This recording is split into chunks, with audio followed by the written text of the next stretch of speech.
Fascist সরকার শুধু এদেশের ছাত্র শ্রমিক জনতার বুকে গুলি চালিয়ে থেমে থাকেনি, তারা সর্বোচ্চ চেষ্টা করেছে যেন কেউ হাসপাতালে চিকিৎসা না পায়। রাস্তায় ছাত্রদের পিটিয়ে রক্তাক্ত করে মেডিকেলে ঢুকেও তাদের উপর হামলা হয়েছিল। ডাক্তার নার্সদের হুমকি ধামকি, নানা রকমের বাধা দেওয়া হয়েছিল। শত শত ছেলে মেয়ে অন্ধত্ব বরণ করেছে, কারণ তারা সঠিক সময়ে চিকিৎসা পায়নি। নির্দেশ ছিল আন্দোলনে আহত কাউকে হাসপাতালে চিকিৎসা দেওয়া যাবে না। আপনারা পেছনের গেট দিয়ে আহতদের গোপনে চিকিৎসা দিয়েছে। হাসপাতালে হাসপাতালে গ্রেফতার অভিযান চালানো হয়েছিল। সিসিটিভি ফুটেজ, রেজিস্ট্রার খাতা নিয়ে যাওয়া হচ্ছিল। ডাক্তার নার্সরা সে সময় নিজেদের জীবন বিপন্ন করে জুলাই যোদ্ধাদের চিকিৎসায় নিজেদের সর্বোচ্চ দিয়েছিলেন।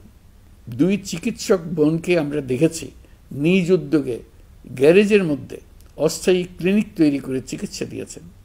অনেকে নিজেদের ঘরের মধ্যে অস্থায়ী ক্লিনিক তৈরি করে চিকিৎসা দিয়েছেন। আপনারা শুধু চিকিৎসক নন, আপনারা এই জুলাইয়ের অন্যতম নায়ক। এই দুঃসময়ে আপনারা যে সেবা দিয়েছেন তা আমরা কোনোদিন ভুলব না। জুলাইয়ে কর্তব্য পালনকারী সকল স্বাস্থ্যকর্মী ও চিকিৎসকদের প্রতি কৃতজ্ঞতা ও শ্রদ্ধা জানাচ্ছি।